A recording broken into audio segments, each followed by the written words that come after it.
Après plusieurs mois de fermeture suite aux travaux consécutifs à la réfection du bâtiment abritant ses services, la pharmacie de la vallée Sainte-Marie a fait peau neuve. Elle présente désormais des caractéristiques plus innovantes et des rayons plus larges et équipés. Son nouveau cadre a fait l'objet d'une inauguration en fin de semaine dernière. J'ai eu à entreprendre les travaux. C'était un souhait de ma part, au bout de 10 ans de carrière au Gabon. D'abord parce que ça ne correspondait plus aux besoins puisque l'environnement avait évolué. Donc il fallait donc travailler en fonction de l'environnement. Il présente une configuration plus importante pour une meilleure qualité des services. Elle est déjà beaucoup plus grande par rapport à la précédente. C'était l'objet d'abord, premier, parce qu'avec notre nouvelle clientèle, donc la TIMJS qui est beaucoup plus lourde en charge, il fallait de l'espace pour les accueillir. Et puis dissocier la venue des différents clients entrant dans la pharmacie. Voulant marquer son retour et s'affirmer parmi les meilleurs instituts pharmaceutiques de la capitale gabonaise, les responsables de cette structure ont doté ce local d'un matériel d'appoint en matière de technologie. Le robot, c'était nécessaire parce que dans le rythme, le personnel a du mal à suivre à l'arrière, dans la cadence des rangements, des commandes. Et donc, ça permet de faciliter au niveau de la gestion des stocks. Ça permet un meilleur rangement à l'arrière et une meilleure gestion des stocks. Plus spacieuse avec un service plus efficace, c'est ainsi que se présentera désormais la nouvelle pharmacie Sainte-Marie de Libreville.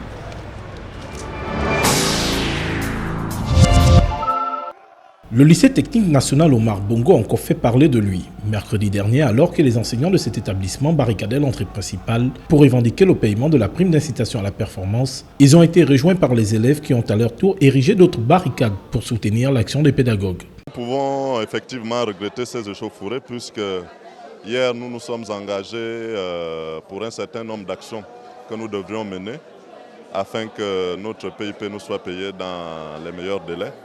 Et c'est pour cette raison que nous nous sommes retrouvés ce matin au portail du lycée technique et nos élèves nous ont effectivement retrouvés. Une situation qui a vite tourné à l'affrontement entre les élèves et les forces de l'ordre. Pour avoir tenté de prendre une image pendant les échauffourées, ce conseiller psychologue a fait les frais de son geste. Je peux tout simplement vous dire que je suis une victime collatérale de cette affaire. Je ne sais pas ce que les gendarmes me reprochent.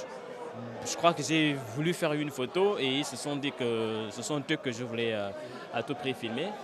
Donc ils se sont mis à mes trousses. Aux dernières nouvelles, le ministère de tutelle a dit prendre toute la mesure de la situation et mettre tout en œuvre pour le paiement imminent de la PIP. On nous informe que nous serons très prochainement, disons immédiatement payés. C'est ce que nous attendions. Donc nous allons certainement nous rapprocher des services concernés pour percevoir cette PIP. À ce jour, le mouvement semble avoir connu une accalmie. Reste à savoir si les enseignants grévistes sont rentrés en possession de leur dû. Près de 500 000 Français, dont la moitié ont moins de 20 ans, sont atteints de l'épilepsie. Au Gabon, ils sont nombreux qui ne connaissent pas cette pathologie cérébrale. Pourtant, nous partageons leur quotidien, mais nous n'avons pas les gestes qui sauvent. On va prendre des exemples simples. Par exemple, l'enfant épileptique qui a une épilepsie qu'on appelle des absences. En classe, on va dire il est rêveur, c'est-à-dire que l'enfant est là, quelques minutes il est figé, et puis après il revient. Le cours est passé, et comme le prof, le maître est persuadé qu'il rêve et qu'il est toujours en train de rêver, il ne va pas revenir pour lui. Donc ça va déjà faire un échec scolaire qui va arriver. Le conseil, c'est d'attraper leur neurologue, de ne pas arrêter leur traitement et de tous les 6 mois de partir revoir le médecin parce que l'épilepsie, c'est une maladie et c'est une maladie qu'on peut traiter par moment qui est résistante. Mais si elle n'est pas traitée, les dégâts au cerveau s'empirent et s'empirent. Généralement perçue comme une maladie mystique, contagieuse, les personnes qui en souffrent se trouvent abandonnées et délaissées par la société.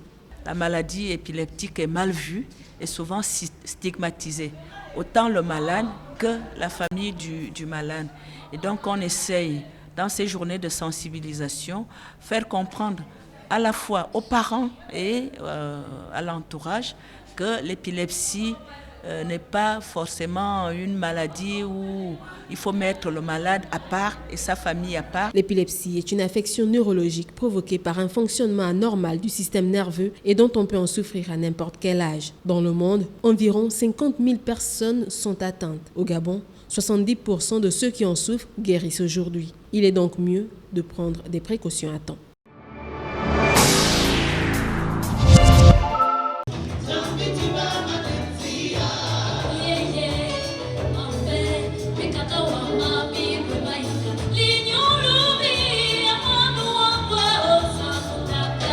Un moment de réjouissance et de plaisir pour Nicole Amogo qui a retrouvé ses fans à qui elle a offert de faire le tour de son répertoire.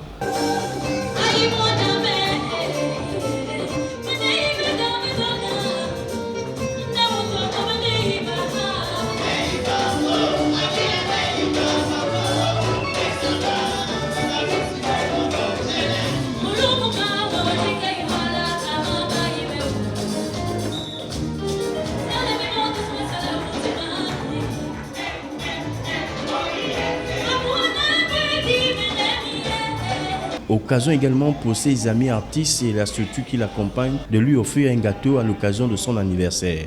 Comme d'habitude, c'est vrai qu'il y a eu d'autres personnes qui ont été vraiment occupées, il y a beaucoup qui ont voyagé, mais d'autres ont tenu à être là ce soir, à fêter c'est un an de plus avec moi.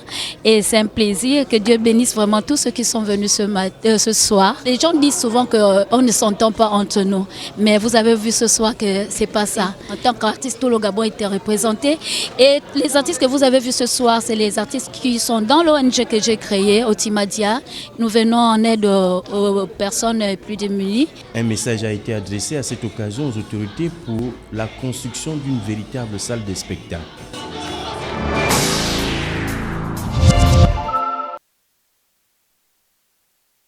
Pour mieux préparer les éliminatoires de la CAN 2017, le sélectionneur des Panthères du Gabon, le Portugais Jorge Costa, s'est retrouvé pour une première séance d'entraînement avec les 17 joueurs sur les 24 convoqués. Il faut se préparer sereinement et tirer les leçons de la dernière CAN en Guinée équatoriale. On a une échéance importante qui est la CAN 2017 chez nous, donc on est obligé de faire des exceptions pour venir aider notre pays à se préparer convenablement pour cette CAN qu'on organise.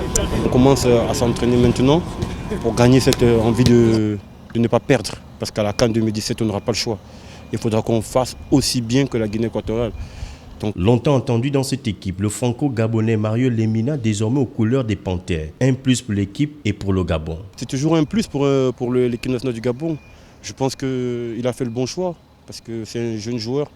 Il se sentira plus chez lui avec les Panthères qu'avec les Bleus. Nous, on va l'accueillir avec beaucoup de joie. On l'a accueilli hier et on espère qu'il va nous apporter son talent. Et ce sera un joueur à part entière des Panthères. Il n'aura pas apporté l'équipe tout seul. Ce sera un joueur de plus. Et pour nous, c'est une plus-value. On est très heureux de l'avoir et je crois qu'il sera vraiment le bienvenu parce que avoir beaucoup de bons joueurs, c'est toujours important dans une compétition comme la CAN. Ils sont tous attendus dès ce soir pour rejoindre l'équipe afin de livrer leur premier match contre le Niger ce samedi à Niamey et le prochain le 13 juin face à la Côte d'Ivoire.